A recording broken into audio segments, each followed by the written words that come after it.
mwaka 1446 Hijiria, sawa na mwezi 27 mwezi wa 3 mwaka 2025. Bismillahirrahmanirrahim. Alhamdulillah wassalatu wassalamu ala rasulillah Muhammad ibn Abdullah wa ala alihi wa ashabihi wa man wala wa ba'd. Assalamu alaikum wa rahmatullahi wa barakatuh.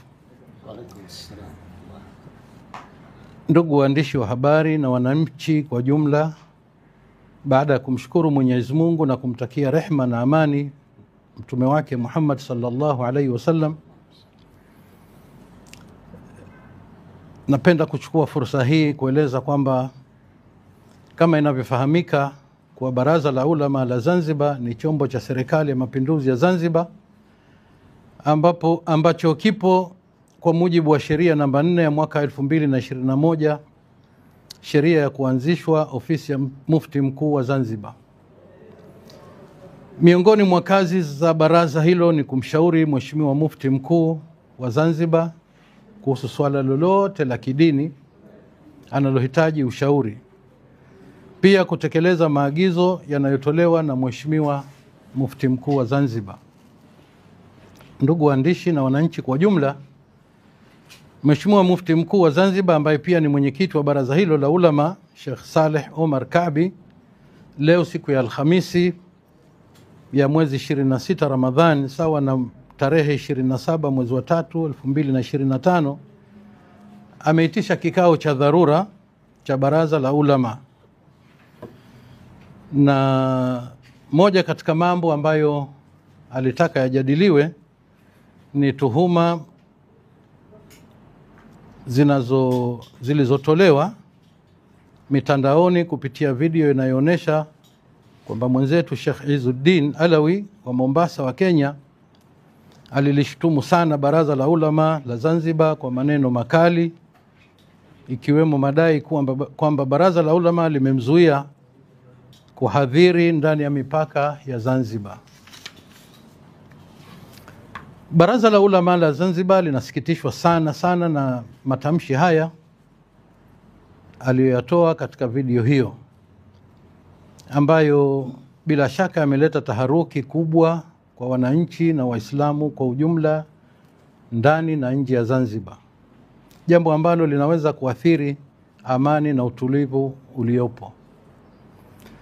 Baraza la ulama la Zanzibar katika kikao chake hichi cha leo cha dharura chini ya mwenyekiti wake Mufti mkuu wa Zanzibar limejiridhisha kuwa halikuwahi kujadili au kuzungumza kadhia yoyote inayomhusu Sheikh Izzuddin seuze kutoa maamuzi ya kumzuia kuhadhiri katika kipindi chochote cha uwepo wake hapa Zanzibar na ndani ya kipindi cha baraza hili.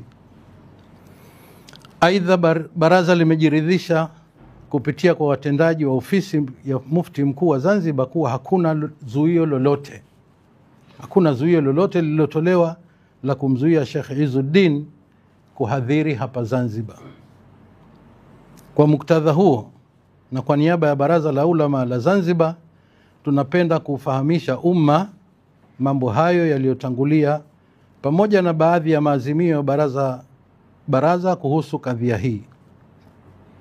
Baraza kwanza limesikitishwa sana na tuhuma zilizotolewa dhidi yake na dhidi ya wajumbe wake, jambo ambalo ni kwenda kinyume na taratibu za sheria ya Kiislamu pamoja na kukiuka mipaka ya sheria za nchi.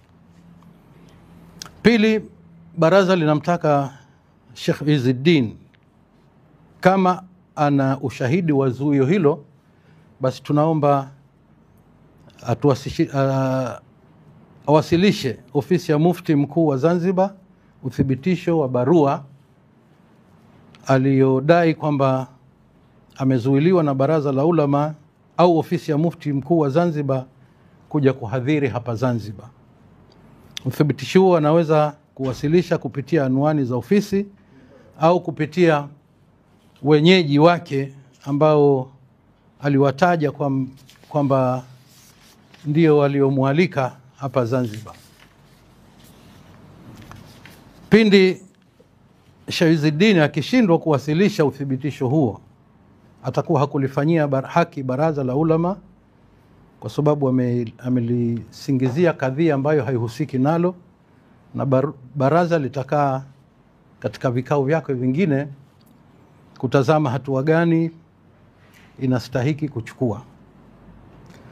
Baraza la ulama la Zanzibar linawaomba wananchi na Waislamu kwa ujumla kuwa watulivu, hususan katika kadhia hii, na kuziachia, kutozipa umuhimu mkubwa, na kuacha taratibu zinazostahiki ziendelee. Pia baraza linawaomba kuchukua tahadhari ya kusambaza taarifa zisizokuwa na ukweli, ambazo mwisho wake zitaashiria vichochezi na uvunjifu wa amani katika nchi. Baraza la ulama la Zanzibar linakemea vikali tuhuma za mwenyekiti wake ambaye ni mufti mkuu wa Zanzibar kumtaka awe mkweli, na hali kadhalika tuhuma za wajumbe wake zilizotolewa katika klipu hizo zinazosambaa, mambo ambayo yako kinyume kabisa na maadili ya Kiislamu, kwa mtu kama mufti wetu kushtumiwa na kutakiwa awe mwadilifu, awe mkweli, afanye mabadiliko katika baraza lake. Kwani kufanya hivyo ni kuvunja heshima ya baraza, na baraza kwa ujumla inaaminika nje na ndani ya nchi, na tusingependa kusikia tuhuma ambazo hazina msingi juu yake. Kwa niaba ya baraza la ulama, tamko hili nimeteuliwa kulisoma mimi, mjumbe wa baraza la ulama Sheikh Suwaid Ali Suwaid, pamoja na uwepo wa mwenzangu mjumbe Sheikh Hamis Abdul Hamid, sote tukiwa ni wajumbe wa baraza la ulama hapa Zanzibar. Tunakutakieni saumu makbul na maandalizi mema ya siku kuu ya Eid al-Fitri. Na nikumbusha hapa mwenzangu kwamba Sheikh Izzuddin anaombwa, kama kuna barua yoyote iliyopatikana huenda ikawa imetoka pengine kinyume na taratibu zetu, basi atuoneshe zuio hilo ndani ya siku 7 inshallah. Sisi tuko tayari kusubiri kwa njia yote ile kuona kwamba kweli baraza lilihusika na kumzuia asitoe mihadhara Zanzibar kama alivyolituhumu. Assalamu alaikum wa rahmatullahi wa barakatuh. Asanteni. Hamna maswali. Haya, asanteni sana.